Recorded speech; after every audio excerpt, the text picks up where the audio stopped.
जो भेदभाव है, मतलब ऊंच नीच इस तरह का है ना, जो विषमता, कई प्रकार के विषमता, काला गोरा, ऊंच नीच, भाषा के आधार पर विषमता है ना, धार्मिक मामला पर विषमता, करिया गोर, मोट पातर, नटुरा फटुरा टकला, वैसे वैसे भी हो जाता है कि तोरा केस नहीं, मतलब तरह का विषमता है। सुनिएगा के कारण लोकतंत्र में द्वंद्व में तत्व किस प्रकार अंतर्निहित है। भाई लोग तो कैसा न हुआ, चला आशा करता नहीं अच्छा होगा, जहाँ होगा मस्त होगा, तंदुरुस्त होगा। ओके, आज के तारा वीडियो में मैथ ना हो भैया, ठीक ना। आज के तारा वीडियो में राजनीति शास्त्र जो हुए, ठीक ना, ये पॉलिटिकल साइंस जो बात हो रहा, ओकर फर्स्ट चैप्टर में कुछ हद तक हो सकले जितना लंबा वीडियो ना रखम, तहरा 15 से 20 मिनट का तहरा वीडियो रही, जमल रही, ठीक नू, आ जमल रही, समझिए जा। ओके, पॉलिटिकल साइंस के यहाँ हम तरह कर जाता नहीं, रीडिंग करे जाता नहीं, ओकरा के समझाया जाता नहीं। ओके, और दूसरा बात यो समझ लिया, अब तहरा वीडियो एक वीकली वाइज जो होई तोरा, ठीक ना, का होई कि सोमवार के मंगलवार के ओकर रूटीन हम कल जारी कर देम, आ उस दिन के का होई तहरा कि वीडियो आई। ओके, तो चलो राजनीति आवा, पहले जानता नहीं हमनी के फर्स्ट चैप्टर के नाम का हो। पहले का चैप्टर अध्याय 1 जो बात तहरा लोकतंत्र में सत्ता की साझेदारी, लोकतंत्र में सत्ता की साझेदारी। लोकतंत्र वैसा तंत्र या ढांचा जिसमें लोग क्या करते हैं, लोगों का शासन होता है, वही क्या कहलाता है, लोकतंत्र, ठीक ना। जैसे मेरा देश जो है ना लोकतांत्रिक देश है, यहाँ पे लोग एक वार्ड हो या मुखिया हो या सरपंच हो या विधायक हो या जो भी हुई, इस सब के जनता ही चुन के भेजले। कौनो अपने से कही कि हम मुखिया, हम है सरपंच, तो ये बात चली उली ने वोट दियाई, वो चुनाई है, तबे समझता हुआ विधायक चाहे मुखिया चाहे दुखिया हुई है, समझ लो। तो लोकतंत्र मतलब का भाई, ये एक ऐसा तंत्र या ढांचा बा जौना में का होकर लोग सर्वे सर्वा होखले, ठीक ना। लोकतंत्र ये अलग अलग लोग परिभाषा दे ले, चलो इतना फिलहाल समझिए लोकतंत्र मतलब लोगों का शासन, ठीक ना। सत्ता में साझेदारी, लोकतंत्र में किस तरह से लोग सत्ता में साझेदार होता है, भाग लेता है, और मुखिया दुखिया जो कुछ भी बनता है, ठीक ना। पहले इसका परिचय हम लोग जान ले इस चैप्टर का। देखिए कह रहा है का कि पिछले परिचय में हमने लोकतांत्रिक स्वरूप के बारे में जानकारी प्राप्त किया, अर्थात क्लास 9th में जानकारी प्राप्त किया था यह जानने की भी कोशिश की कि वैश्विक परिदृश्य में पूरे विश्व लेवल पे लोकतंत्र किस प्रकार विकास हुआ, लोकतंत्र का किस प्रकार से विकास हुआ। राजतंत्र होता था, तानाशाह भी, सैनिक तंत्र भी, लेकिन लोकतंत्र का कैसे विकास हुआ, बाकी सब तंत्र मंत्र खत्म, लोकतंत्र सर्वे सर्वा, ठीक ना। के प्रकार विकास भइले, इस वर्ष के इस अध्याय में इस वर्ग के इस अध्याय में यह जानने की कोशिश करेंगे कि सामाजिक विषमता के कारण समाज में जो विषमता है, जो भेदभाव है, मतलब ऊंच नीच इस तरह का है ना, जो विषमता, कई प्रकार के विषमता, काला गोरा, ऊंच नीच, भाषा के आधार पर विषमता है ना, धार्मिक मामला पर विषमता, करिया गोर, मोट पातर, नटुरा फटुरा टकला, वैसे वैसे भी हो जाता है कि तोरा केस नहीं, मतलब तरह का विषमता है। सुनिएगा के कारण लोकतंत्र में द्वंद्व में तत्व किस प्रकार अंतर्निहित है। द्वंद्व मतलब समझ रहे, लड़ाई तत्व किस प्रकार निहित है, मतलब ये भी द्वंद्व ही हो गया। द्वंद्व मतलब दो चीजों का, ठीक ना। जैसे मान लीजिए कि अमीर या गरीब का लड़ाई, विषमता हुआ, खाई हुआ। विविधता लोकतंत्र को किस प्रकार प्रभावित करता है, लिंग भेद के आधार पर। लिंग लड़का है तो तू लड़की है, तू ऐसे नहीं कर सकती है, ऐसे मैं कर सकता हूँ, बेटा बारा तू बेटी बारू, तू ऐसे करबू तो शोभा ने दी, और तो बेटा बा, ऐसा होकर लेनू।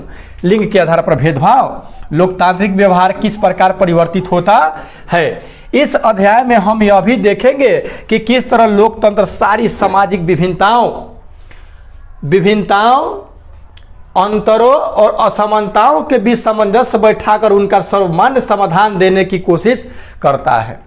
इस अध्याय में हम यही जानेंगे कि किस तरह से लोकतंत्र इतना सारा विभिन्नता होते हुए भी, अंतर होते भी, असमानता होते हुए भी, फिर भी उनके बीच सामंजस्य, एक मेल मिलाप बैठाकर उनका सर्वमान्य समाधान देने की कोशिश करता है। इन्हीं अवधारणाओं को आगे बढ़ाते हुए यह भी जानने की कोशिश करेंगे कि सामाजिक विभिन्नता कैसे अलग अलग रूप धारण करती है और सामाजिक विभिन्नता और लोकतांत्रिक राजनीति किस प्रकार एक दूसरे को प्रभावित करते हैं। हम अध्याय के दूसरे पड़ाव पर इस सामाजिक विभाजन और भेदभाव वाली तीन सामाजिक असमानताओं पर गौर करेंगे। 3 गो असमानता है, वही एक जाति के आधार पर, एक धर्म के आधार पर और एक लिंग के आधार पर जो असमानता है, विषमता है, ठीक ना। इस पर इस सामाजिक विभाजन और भेदभाव वाली 3 सामाजिक असमानताओं पर गौर करेंगे। जाति, धर्म और लिंग के आधार पर जो समाज में विषमता है, जो समाज में बंटवारा है, भेदभाव जो है, इसके बारे में हम लोग पढ़ेंगे। इन 3 पर आधारित विषमताएं कैसी और किस प्रकार राजनीति अभिव्यक्ति होती है, इस पर भी हम बारी बारी से गौर करेंगे। ठीक है, आइए लोकतंत्र में द्वंद्ववाद। लोकतंत्र में द्वंद्ववाद देखिए कर के लोकतंत्र में द्वंद्ववाद के तत्व कौन के बच्चों हमने नवंबर के अध्याय 2 में देखा कि नहीं देखा? नहीं देखा तो देख लो, अब यहां तो नहीं देखने को मिलेगा। लोकतांत्रिक शासन व्यवस्था में लोग ही शासन के केंद्र बिंदु में होते हैं। लोकतांत्रिक मतलब कि शासन के केंद्र बिंदु मतलब बीच में एकदम समझ लीजिए कि सर्वे सर्वा मेन कौन होता है? लोग होते हैं। लोकतंत्र ऐसी शासन व्यवस्था है जिसमें लोगों के लिए एवं लोगों के द्वारा ही शासन चलाया जाता है। लोकतंत्र क्या है? इसके केंद्र बिंदु में कौन होते हैं? लोग, और लोग ही क्या करते हैं? शासन प्रणाली को चलाते हैं। शासन में लोक प्रतिनिधि लोगों के हित का तथा उनके इच्छा का सर्वोपरि महत्व देना चाहते हैं। आज जो व्यक्ति शासन में होते हैं, जो शासन चलाते हैं, वो ये सोच करके चलाते हैं कि हमको लोगों के हित तथा उनके इच्छा को सर्वोपरि महत्व देना है कि लोग क्या चाहता है। ठीक ना। अब मान लीजिए कि आप मुखिया हैं तो जनता जो चाहेगा वो करिएगा, तबे ना आपको फिर आगे बार जिताएगा, नहीं तो आपको तो बदल देगा, चेंज कर देगा। ठीक है, देखिए यही कारण है कि शासन के लोकतांत्रिक व्यवहार समाज में उभरते द्वंद्व कॉन्फ्लिक्ट के से प्रभावित होता है। ठीक ना, इससे क्या होता है? प्रभावित होता है। इसे अच्छी तरह समझने के लिए निम्नतम कुछ घटनाएं देंगे। देखिए 1961 में, अब आप एक डेट, इस सब डेट को याद करते चलिएगा। 1961 में मुंबई में मराठियों की संख्या 34% थी। 1961 में जो आकलन किया गया था उसमें मराठियों की संख्या जो था कितना प्रतिशत था? 34% था। मराठी लोग मुंबई में 34% रह रहे थे। प्रतिशत का मतलब समझते हैं? हर 100 में 34% का मतलब 100 में 34, तो जितना होगा उतना में निकाल सकते हैं आप। ठीक ना। जो 2001 में बढ़कर 57% हो गया। 34 से ये मराठियों की संख्या क्या हो गया? बढ़ गया। बढ़ करके कितना हो गया? 57% हो गया। ओके, ऊपर हो गई। यह सही है कि दक्षिण भारत के चेन्नई, जो साउथ में जो चेन्नई है, बेंगलुरु और हैदराबाद में विकास के कारण दक्षिण भारतीयों की मुंबई आने वाले तादाद काफ़ी कम हो गई। जब चेन्नई, बेंगलुरु और हैदराबाद में विकास होने लगा इन राज्यों में, तो यहाँ से लोग पलायन करके जो मुंबई में जा रहे थे, ठीक ना, तो इसकी संख्या क्या हो गई? कम हो गई। ओके, कम हो गई। इसी प्रकार गुजरात के सूरत, अहमदाबाद, बड़ोदरा आदि के विकसित होने के कारण गुजराती प्रवासियों की संख्या मुंबई में कम हो गई। जब गुजरात में जो शहर सूरत है, अहमदाबाद है और बड़ोदरा है, इस शहर का भी जब विकास हो गया तो यहाँ से भी लोग पलायन करना और पलायन करके मुंबई जाना क्या कर दिए? बंद कर दिए। ओके, तो समझता हुआ आगे और देखता नहीं क्या कहता। अब काम की तलाश में अब देखेंगे। अब इन लोगों का तो स्थिति सुधर गया। इन राज्यों के लोगों का स्थिति जब खुद में सुधर गया तो वो प्रवासी बनना बंद कर दिए। एक राज्य से दूसरे राज्य में जाना बंद कर दिए। ज़्यादा मुंबई में जा रहे थे यहाँ के लोग, तब मुंबई में जाना बंद कर दिए। तो अब भाई कौन जा रहा है? देखिए, अब काम की तलाश में आने वाले लोग हिंदी भाषी हैं। अब काम के तलाश में कौन लोग जा रहे हैं? हिंदी बोलने वाला। ठीक है, लेकिन वे ठीक है। तो अब कौन जाने लगा लोग? हिंदी भाषी जो हिंदी बोलते थे, ठीक ना, मीरा भाईवैर, थाने, कल्याण ओप, नवी मुंबई जैसे उपनगर में है Tata institute of social sciences, TISS, Tata institute social sciences ने एक अध्ययन में पाया, ये क्या किया, एक रिसर्च किया, ठीक है। ये संस्था जो है TISS जो है ना, यह एक रिसर्च किया। उस रिसर्च में उन्होंने पाया कि लगभग 49%, कितने, 49% प्रवासी लोग उत्पादन कार्य में लगे हुए हैं। 49% जो प्रवासी जो लोग हैं, जो दूसरे राज्यों से गए हैं, वो क्या चीज में लगे हैं? उत्पादन करने में, किसी भी चीज का प्रोडक्शन करने में लगे हुए हैं। ओके। दूसरी ओर अधिक वेतन और सुविधा पाने वाले सफेद पोष कार्यों में मराठियों का वर्चस्व है, और अधिक वेतन और सुविधा पाने वालों में मराठी लोग क्या कर रहे हैं? मतलब सर्वोपरि, मतलब अपने को, मतलब उनको पैसा ज्यादा मिल रहा है, तो ज्यादा मिल रहा है तो स्थिति अच्छा खासा है। ओके। और जो गरीब भैया हैं, अब गरीब भैया किनको कहा जा रहा है? गरीब भैया उत्तर भारतीय हिंदी भाषी लोग हैं, विशेषकर बिहार और उत्तर प्रदेश के लोग को गरीब भैया कहा जा रहा है, जो कम मजदूरी पर भी काम करने के लिए क्या हो जाते हैं? तैयार हो जाते हैं। ओके। अभी आप लोगों को तत्काल में राजनीति पढ़ रहे तो थोड़ा बहुत राजनीति का ज्ञान होना चाहिए। अभी तत्काल में तमिलनाडु और बिहारी, ठीक ना, इसके बीच में, ठीक ना, क्या हुआ था कि समझ रहे ना, कुछ पत्रकार के माध्यम से ये मतलब भड़काया गया था कि हाँ, वहाँ से तमिलनाडु से हिंदी भाषी लोगों को मार करके क्या किया जा रहा है? भगाया जा रहा है, ठीक है। तो इस पे बहुत सारा जांच पड़ताल चला। यहाँ बिहार के एक पत्रकार भी थे, शायद कुछ नाम होगा, मेरे को पता नहीं है, ऐसा वैसा मामला में वो शायद चले गए हैं जेल में, ठीक ना। और भी 2-4 आदमी चले गए, 2-4 पत्रकार लोग, ठीक ना। देखिए, उत्तर भारतीय हिंदी भाषी लोग, विशेषकर बिहार के और उत्तर प्रदेश के लोगों को दूर दूर आते रहते हैं, भगाते रहता है सब कि भागो यहाँ से, गलत सलूक करता है। बात समझे?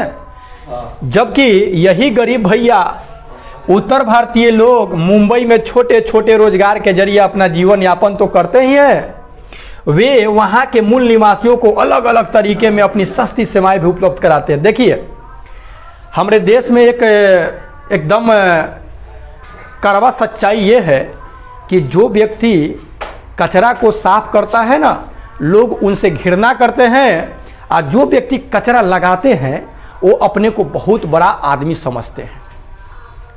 कचरा साफ जो कर रहा है, जो मतलब कि साफ सुथरा कर रहा है, उनसे तो बिहारी जो लोग जा करके दूसरे स्टेट के जीडीपी को, ग्रॉस डोमेस्टिक प्रोडक्ट जो है, सकल घरेलू उत्पाद को बढ़ाने का काम करते हैं, और उन्हीं के साथ गलत सलूक किया जाता है। समझे? एक गलती करता है, सबको भुगतना पड़ता है। तो देखिए, ये गरीब भैया जो लोग हैं, मूल निवासी, वहाँ के लोग जो होते हैं सस्ती सेवा में, वहाँ के लोग कहेगा कि 20,000 में हम काम करेंगे मंथली, तो यहाँ कहेंगे ना भैया 8,000 देने दो, 8,000 दे देगा तो गर्दा हो जाएगा। 8,000 पर खटने के लिए ये लोग क्या होते हैं? तैयार हो जाते हैं, उपलब्ध कराते हैं। यदि भारत सभी भारतीयों का देश है, भारत जो है सभी भारतीयों का देश है, तो भैया मुंबई सभी भारतीयों का एक प्रदेश है। जब भारत सभी जो भारतीय हैं उन लोगों का देश है, तो बताइए कि क्या मुंबई कोई दूसरा का हो गया? मुंबई वालों का हो गया? नहीं ना हुआ। तो फिर ऐसा ये दोहरा नीति क्यों लगाता है लोग? भारतीयों का एक प्रदेश है। मुंबई में भारत सरकार के कई सार्वजनिक उपक्रम है जिसमें जनता की कमाई का काफी पैसा लगा हुआ है, ठीक है। जनता की कमाई का काफी पैसा उसमें क्या हुआ है? लगा हुआ है, मुंबई में लगा हुआ है, ठीक ना। उत्तर प्रदेश तथा बिहार जैसे पिछड़े राज्यों में, बिहार तो मेरा पिछड़ा राज्य में गिनती होता है, बीमारू राज्य में आता है, ठीक ना। पिछले राज्यों में बैंक में लोगों ने जितनी राशि जमा की है ना, समझिएगा बात को, बिहार के और उत्तर प्रदेश के जो लोग बैंक में जितनी राशि जमा की है ना, उसका 1/4 हिस्सा ही वहां ऋण के रूप में दिया जाता है। 1/4 ही हिस्सा ऋण के रूप में दिया जाता है। और यही वजह है कि मुंबई आज भारत की वित्तीय राजधानी है। आ गया। भारत की वित्तीय जो राजधानी है किसको कहा जाएगा? मुंबई को। सपनों का शहर है मुंबई, सपनों का शहर और 7 टापुओं का द्वीप भी है ना। तो अब एक कंफर्म हो गया कि वित्तीय राजधानी, भारत की वित्तीय राजधानी कौन है? तो भारत की वित्तीय राजधानी आपका कौन है? मुंबई है। कौन है? मुंबई। पिछले दिनों कुछ राजनेताओं ने तुष्टीकरण राजनीति अपेक्षा की पूर्ति हेतु मराठी मनुष्य की भावना भड़काकर, मराठी जो लोग थे, देख भैया ये सब जितना भी राजनीति होता है ना, इसको डर्टी पॉलिटिक्स बोला जाता है कि गंदी राजनीति होता है। इसमें जो नेता लोग होते हैं ना, जनता को खूब सुंदर ढंग से बेवकूफ़ बना करके उसका इस्तेमाल करना जानते हैं। और जो मूर्ख उसमें फंसता है ना, बेवकूफ़ होकर के चला जाता है। बात समझे? तो कुछ राजनेता ने तुष्टीकरण राजनीति अपेक्षा की पूर्ति हेतु मराठी मनुष्य को भड़का दिया, भावना को भड़का दिया और उत्तर हिंदी भाषी क्षेत्रों के नागरिकों को बेरहमी से पीटा और मुंबई छोड़ने को मजबूर किया। अब बॉड मारा कहा कि चल भाग सब यहां से, गो। कई लोगों की इस मारपीट में मृत्यु भी हो गई। कई लोगों की इस मारपीट में क्या हो गई? मृत्यु भी हो गई। इसी प्रकार रेलवे भर्ती बोर्ड की परीक्षा में मैसूर में बिहारी छात्रों के साथ मारपीट की गई। ठीक ना। जब रेलवे भर्ती का बोर्ड का परीक्षा देने बिहार से बिहारी स्टूडेंट लोग जो गए थे मैसूर में, ठीक ना, तो वहां भी इनके साथ क्या किया गया? मारपीट किया गया। उत्तर पूर्व असम राज्य में बिहारियों की हत्या की गई। यहां यह ध्यान देने योग्य बात है कि हिंसा होने वालों की पहचान केवल क्या चीज था? क्षेत्र विशेष था। पहले का बात हो गया। ठीक ना। हम लोग ये द्वंद्ववाद जो पढ़ रहे हैं, दोहरा जो नीति जिसको बोला जाता है, तो द्वंद्ववाद पहले का क्या हुआ? यहाँ पे किस लिए भगाया गया कि तू बिहारी है मतलब हिंदी भाषी है, ठीक ना, यहाँ तोरा रहने की कोई जरूरी नहीं है। अब पागल सबको समझने में नहीं आता है कि बिहारी है तो उसको तो बढ़ा रहा है ना, बिहारी ही तो जा करके कम मजदूरों पर खटने के लिए तैयार हो जाता है और सबको समझ में नहीं आता है। लेकिन यही स्थिति अभी खड़ा हो रहा था, तो लेकिन देखिए इसको तो काबू कर लिया गया, ठीक है। लेकिन फिर ये आ जाता तो फिर हम लोगों का आगे जब सुधार होगा तो उसमें दे देता पढ़ने के लिए, ठीक ना। शिकार होने वाले की पहचान केवल क्या थी? था क्षेत्र विशेष था, न कि उसमें जाति था, ना ही धर्म था, ना ही संप्रदाय था। दूसरे शब्दों में कहें तो मुंबई एवं मैसूर में हिंसात्मक कार्रवाई का आधार क्षेत्रीय विभाजन था। तो ये विभाजन, ये असमानता या विषमता किस आधार पर हुआ? किस आधार पर हुआ? क्षेत्र के आधार पर हुआ, एरिया के आधार पर हुआ, ठीक है। निश्चित रूप से यह लोकतंत्र के स्थापित सिद्धांत देश के किसी भी भाग में रहने तथा निवास स्थान बनाने की स्वतंत्रता के विरुद्ध व्यवहार है। जबकि हमारे संविधान में यह मान्यता है कि आप कहीं भी जाके रह सकते हैं, कहीं भी कमा सकते हैं, खा सकते हैं, यह भारत आपका है। इसमें न बिहारी, न मराठी, न उत्तर प्रदेश वाला, ऐसा कुछ भी नहीं है, ठीक ना। निवास स्थान बनाने की, परंतु तुष्टीकरण की नीति के अंतर्गत सत्ताधारियों का द्वारा इसका कठोर विरोध नहीं हो पाता। ये द्वंद्वात्मक पहलू का सीधा प्रभाव लोकतंत्र के सिद्धांत और व्यवहारों पर पड़ता है और ये लोकतंत्र का क्या होता है? धज्जियां उड़ाया जाता है ऐसा करके, ठीक ना। आगे समझेंगे क्या कह रहा है। आगे आपका है कि फिर मैक्सिको के ओलंपिक समारोह में, मैक्सिको में जो ओलंपिक समारोह हुआ था ना, उस समारोह में विरोध का रूप नस्ल पर आधारित था। लीजिए, अभी हमने क्या पढ़ा? क्षेत्र के आधार पर विषमता। अभी जो मैक्सिको में जो ओलंपिक हुआ था, ये डेट तारीख नहीं दिया हुआ है, ठीक है, तो डेट तारीख आपसे नहीं पूछेगा, घबराइएगा मत, ओके। तो जो मैक्सिको में ओलंपिक हुआ था, तो जानते थे वहां पे क्या चीज के आधार पर भेदभाव किया गया? नस्ल के आधार पर भेदभाव किया गया। बेल्जियम में देश के 59% हिस्सा फ्लेमिश इलाके में रहता है और डच बोलता है। याद रखिएगा, बेल्जियम जो देश है ना, उस देश में 59% हिस्सा फ्लेमिश इलाके में रहता है। इलाका जो है फ्लेमिश, और वहां के लोग बोलता है डच। याद रखिएगा, कौन भाषा बोलता है? डच। शेष 59% बच गया 40%, 1% घट रहा है। 40% लोग बेलोनिया क्षेत्र में रहता है, 59% फ्लेमिश क्षेत्र में, इलाका में, और 40% लोग बेलोनिया क्षेत्र में रहता है और वो फ्रेंच बोलता है। वो क्या बोलता है? फ्रेंच बोलता है। ये लोग क्या बोलता है? डच बोलता है। राजधानी ब्रुसेल्स। अब ये जो बेल्जियम की राजधानी ब्रुसेल्स है, कहाँ है? ब्रुसेल्स। ब्रुसेल्स में 80% लोग फ्रेंच बोलते हैं। लीजिए, अब राजधानी जो है बेल्जियम का ब्रुसेल्स, वहाँ के जो लोग जितने राजधानी में रहते हैं उसमें 80% लोग फ्रेंच बोलते हैं। अब जरा सोचिए, और 20% लोग डच बोलते हैं। फ्रेंच भाषी लोग जहाँ ज़्यादा समृद्ध है, जबकि डच भाषी लोगों की स्थिति संतोषजनक नहीं है, अर्थात कम है। स्वाभाविक है कि दोनों समूहों में तनाव बढ़ना ही था, जिसका तीखा अनुभव ब्रुसेल्स में दिखाई पड़ा। यही द्वंद्ववाद कॉन्फ्लिक्ट लोकतांत्रिक शासन की दिशा निर्धारित किया और बेल्जियम में केंद्र सरकार की अनेक शक्तियां देश के 2 इलाकों के क्षेत्रीय सरकार को सुपुर्द किया गया। अब बट गया बेल्जियम, क्या हो गया? बट गया। किस आधार पर बट गया भाई? तो भाषा के आधार पर बट गया। यानी राज्य सरकारें केंद्रीय सरकार के अधीन नहीं है। दोनों समुदाय ने समान प्रतिनिधित्व वाले ब्रुसेल्स की अलग सरकार है। संस्कृति, शिक्षा और भाषा जैसे मसलों के लिए डच, फ्रेंच और जर्मन बोलने वाले लोग अपने सरकार के चुनाव का सामुदायिक सरकार बनाते हैं। अब लीजिए, अब भाषा के आधार पर सरकार बनने लगा। लीजिए कि भाषा बोलता है, तब बताइए, ये भी तो एक द्वंद्ववाद हुआ और विषमता हुआ। चुनाव का सामुदायिक है, अर्थात बेल्जियम में सामाजिक विभाजन का आधार नस्ल और जाति नहीं है, बल्कि भाषा विभाजन का आधार है। अब आपसे क्वेश्चन पूछेगा कि बेल्जियम में जो असमानता विषमता है वो किस आधार पर है? तो वो भाषा के आधार पर है, न कि नस्ल के आधार पर और न कि क्षेत्र के आधार पर। हम लोग जो पढ़े कि ये जो विषमता हमारे भारत में एग्जाम्पल जो हुआ था, ये किसके आधार पर था? क्षेत्र के आधार पर, कि तू बिहारी है, तू उत्तर प्रदेश का है कि नहीं? और यहाँ पे काथी के आधार पर हुआ? भाषा के आधार पर। श्रीलंका में सामाजिक विभाजन क्षेत्रीय और सामाजिक दोनों स्तर पर है, लेकिन वही श्रीलंका में सामाजिक असमानता भी है और क्षेत्र के आधार पर भी असमानता है, दोनों असमानता।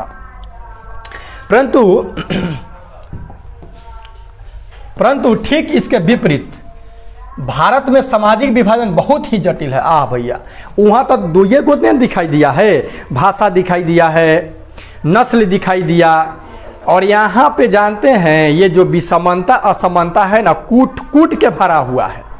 यहाँ विषमता जानते हैं क्या चीज़ में है? जाति के आधार पर है, धर्म के आधार पर है, यहाँ तक अमीर और गरीब के आधार पर है, काला गोरा मोटा पतला, इस सब के आधार पर विषमता है। विषमता ही विषमता है, पूरा भरा हुआ है। फिर भी हमारा देश लोकतांत्रिक है, और जहाँ भारत की सवाल आता है तो सब कोई कहता है कि मैं भारतीय हूँ, न कि बिहारी हूँ, न बंगाली हूँ। बात समझे? ये थोड़ा खूबसूरती है, और इस सबको एक बंधन में बांध कर रखने वाला हमारा एक सुंदर सा क्या है? संविधान है, समजोड़ विधान, जो सभी पर बराबर लागू होता है। ओके, जटिल है। यहाँ उत्तर भारतीयों की संस्कृति और दक्षिण भारतीयों की संस्कृति में बड़ा अंतर है। सब पहनावा ओढ़ावा, खान पान, बोली विचार, रहन सहन, हर आधार पर, हर चीज के आधार पर क्या है? यहाँ पे विषमता है। पुनः भाषाई अंतराल भी है, बड़ा है। जातियों के बीच संघर्ष एवं तनाव की प्रवृत्ति सर्वव्याप्त है। और सभी जगह जाति के आधार पर जो विषमता है ना, कि हम ऊंचे जाति का है, ये नीचे जाति का है, इसको ये अधिकार नहीं है, इसको ये अधिकार नहीं है, ये सभी जगह भारत के कोना कोना में विद्यमान है। ओके, कहीं ज़्यादा है तो कहीं कम है। अग्रणी जातियों एवं पिछड़ी जातियों के हितों में टकराव है। दलितों एवं पिछड़ों की अपनी अपनी समस्याएं हैं। बिहार में अभी हाल में दलितों एवं महादलितों की एक नई पहचान निर्धारित हुआ है। इन अंतर्वादों का अंतर्द्वंद्वों का प्रभाव लोकतंत्र के शासन के विभिन्न तत्वों पर पड़ना स्वाभाविक है। अब ये लोकतंत्र पर, इस पर गहरा असर पड़ता है। ओके, तो मेरे प्यारे, मिलते हैं इसके नेक्स्ट वीडियो में, नेक्स्ट इसके मतलब इसके बाद से, ठीक है ना? ओके, तब तक इजाजत, take care, good bye. Okay.